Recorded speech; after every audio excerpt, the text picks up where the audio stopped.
Olá, pessoal do segundo. Bom dia, boa tarde, boa noite, o horário que vocês estiverem assistindo aqui esse vídeo.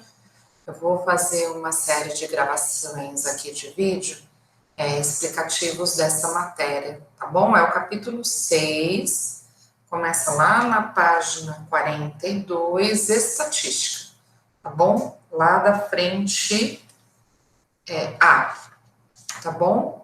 Beleza? Aí, como tem algumas explicações, eu vou fracionar aqui, a princípio, em 3 vídeos, tá bom? Primeiro, a gente vai começar com a introdução da estatística. Então, lá na página 42, tem uma breve explicação de estatística, né? Que seria, né, estatística, né? Então, estatística, só para vocês entenderem, vem da palavra estado, tá? E servia, né, para quê? Para você ter o registro de bens e serviços, coleta de informações de uma população. Hoje em dia, a estatística ela está presente em vários campos, né? Desde temperatura, não, previsão do tempo, né? Parte de seguros, medicamentos, teste de medicamentos, pesquisas eleitorais, né? E aqui no Brasil a gente tem o IBGE, que é o Instituto Brasileiro de Geografia e Estatística, né? Que a cada 10 anos realiza o censo, que vai dar referência, né, da população brasileira e tudo mais, tá bom? Então, o que é a estatística? Estatística é uma ciência, né? É uma parte da matemática e é a ciência que trata dos métodos de procedimentos científicos destinado a planejamento, coleta e organização e interpretação de dados de uma pesquisa, né? E a partir daí toma-se as decisões para poder partir, né, desses dados estatísticos e tendo esses levantamentos, né, essa estatística, tomar decisões. Bom, isso seria estatística, né? Muitos de vocês já têm uma breve entendimento do que é estatística. E aí a gente vai definir algumas partes da estatística, né? O que é população e o que é amostra? Eu acho que intuitivamente vocês sabem o que é isso. Mas aqui na apostila ele deu um exemplo de pilhas, né? Que assim, você quer fazer uma análise da produção de pilhas e você quer saber se aquela produção está boa, se está ruim. Então você não testa todas as pilhas, você testa uma parte da pilha, né? Você pega lá um grupo de pilhas, sei lá, a cada 10 pilhas produzidas, você pega uma, por exemplo. Então você pega uma amostra, né? Então, o que acontece? Em estatística, essa produção das pilhas, né, a produção total das pilhas, seria a população da pilha, né? E essa amostra que você tira a amostra mesmo, a gente chama de estatística de amostra, né? E aqui ele fala que toda amostra é um subconjunto da população que vai ser analisado, tá? Então, por exemplo, numa pesquisa eleitoral, você não pesquisa todas as pessoas, todos os eleitores, você tira uma amostra. Tanto é que quando é divulgado a pesquisa eleitoral, você faz assim, o repórter fala assim, com a margem de erro de 5%, sei lá, para mais ou para menos. E aquela amostra, ela fica muito próxima ao que vai acontecer na realidade. Lá, a menos que entre a pesquisa e a eleição aconteça alguma coisa muito extraordinária. Pode acontecer, mas é assim que se faz, né, uma pesquisa eleitoral, por exemplo, numa fabricação de produtos. Não se pega a população inteira, a fabricação inteira, se pega uma amostra, tá? Então, em estatística é isso. A gente muitas vezes vai utilizar, em alguns casos, a gente vai utilizar a amostra e não a população, tá? Bom, aí depois a gente vai entender também o que é rol e o que é amplitude. Ah lá, definição. Rol é a organização de um conjunto de dados em ordem crescente ou decrescente, tá?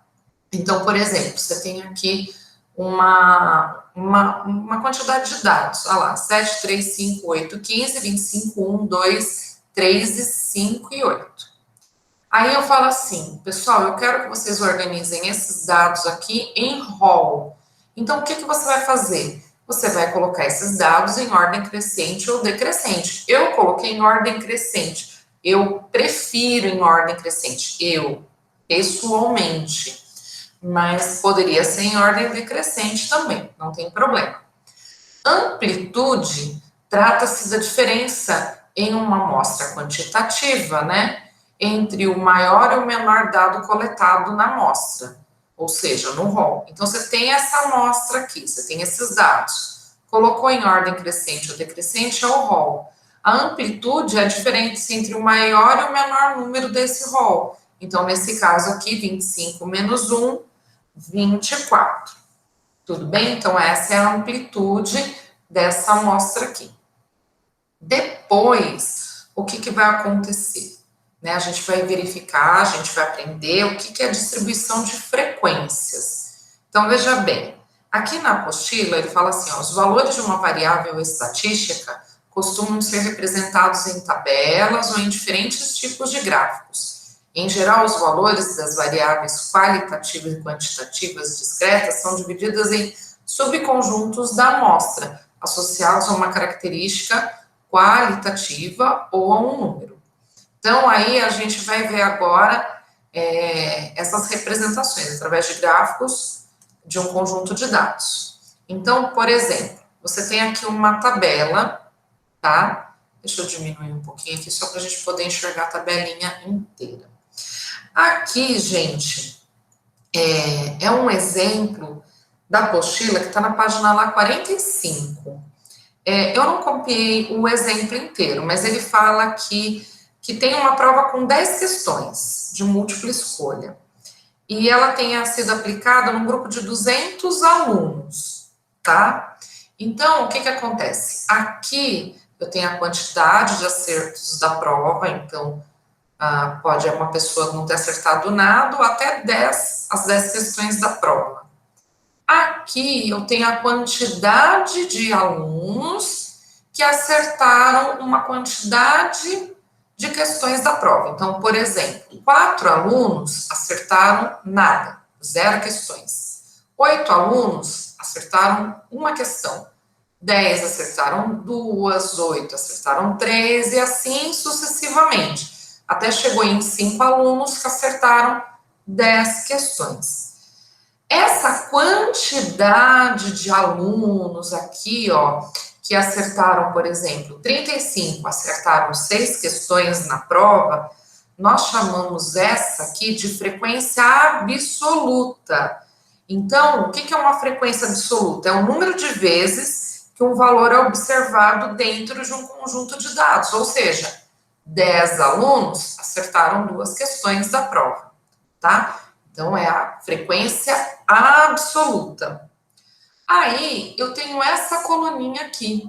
Ela é chamada de frequência relativa, tá? E o que é a frequência relativa? Frequência relativa é a razão, ou seja, a fração, né, da frequência absoluta e o total de dados observados dentro de um conjunto. Então, por exemplo, nesse caso aqui, 4 alunos não acertaram nada. 4 de um total de quanto? De 200. Eu até coloquei aqui o 200 embaixo, porque a soma de todas as frequências absolutas aqui vai dar 200. Tem que dar 200, porque são os 200 alunos desse problema. Então, ó, 4 dividido por 200 dá 2 centésimos, 0,02. Se você multiplicar por 100, dá 2%. Então, a frequência relativa, que é a razão, nada mais é que a porcentagem. Então, quando você for fazer uma tabelinha, né, e você quer saber a porcentagem de cada uma das frequências absolutas, basta você pegar o valor daquela frequência absoluta e dividir pelo total. E aí vai te dar a porcentagem aqui. Então, a gente coloca a fração e coloca a porcentagem. tudo bem? Tá? Dá um pause no vídeo, vai lá ver um exercício, que tem um exercício muito parecido com isso aqui, e tenta fazer, e depois dá uma conferida aqui, tudo bem? Bom, continuando. A soma das frequências relativas aqui tem que dar 100%, que é o total dos 200 alunos. Se você notar, cada uma das frequências relativas aqui está entre 0 e 1. Olha lá, ó, está entre 0 e 1, tá? Poderia dar 1? Poderia. Se eu pegasse assim, os 200 alunos acertassem duas questões, então aqui seria 100%. Então a divisão aqui daria 1, né? Que daria o 100%.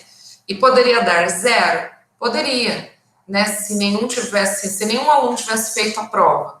Então não teria nenhuma resposta, nenhum aluno tivesse feito a prova, então daria 0%. Tá? Então a frequência relativa, ela pode estar entre 0 e 1, ou seja, 0% e 100%, né? Muitas vezes essa frequência relativa aqui, que eu estou falando de 0%, vai aparecer em pesquisas qualitativas, por exemplo, qual sabor de sorvete você gosta? Vamos supor que você tem uma loja, né, uma sorveteria, e aí você fala assim, eu tenho os sabores de morango, chocolate, creme e pistache. Aí você faz uma pesquisa com os seus clientes e ninguém gosta de pistache, por exemplo, então pistache daria 0%, tá bom? Então, aqui é a diferença da frequência absoluta e da frequência relativa. Também, você pode montar uma tabelinha com essa coluna aqui, ó, que ela é chamada de frequência absoluta acumulada. Qual a diferença dessa tabela para de cima, em relação a essa coluna? É só isso aqui, ó, gente. A primeira linha, por exemplo, 4 alunos acertaram 0 na quantidade, né? Então, qual é a frequência absoluta acumulada? 4. Então, aqui continua 2%. Aí, se você olhar na segunda linha, 8 alunos acertaram uma questão. Por que aqui fica 12? Porque você pega as 4 da linha anterior, o saldo aqui, vamos dizer, a frequência absoluta acumulada, 4, somou com 8, fica 12, tá? E aqui a porcentagem continua a mesma, o cálculo aqui da frequência relativa nada mudou, era o 8 dividido pelo total de 200, 4%. Na linha de baixo, olha lá, é o 10, soma com 12, dá 22. 22 soma com 8 dá 30. E aí vai, sucessivamente. Até que quando chegar na última linha, 195 mais 5 dá 200. Essa coluna da frequência acumulada aqui, ó, absoluta acumulada, é uma forma de você conferir para ver se você jogou os seus 200 alunos aqui, tá bom? Então, pode acontecer de você ter essa frequência absoluta acumulada, tá? Não é uma coluna obrigatória, mas é só para vocês saberem que existe, tudo bem? E aqui, afinal, na apostila de vocês não tinha o total, mas eu gosto de colocar porque eu acho importante para a conferência. Tudo bem? Então, aqui é a parte dos dados propostos em tabela e com as porcentagens. Tudo bem? Eu vou dar uma pausa agora nesse vídeo, porque nós veremos na sequência os tipos de gráficos que podem existir, que vocês, com certeza, vocês conhecem, mas é para vocês relembrarem como é que funciona. Tudo bem? Até daqui a pouquinho. Beijo, tchau, tchau.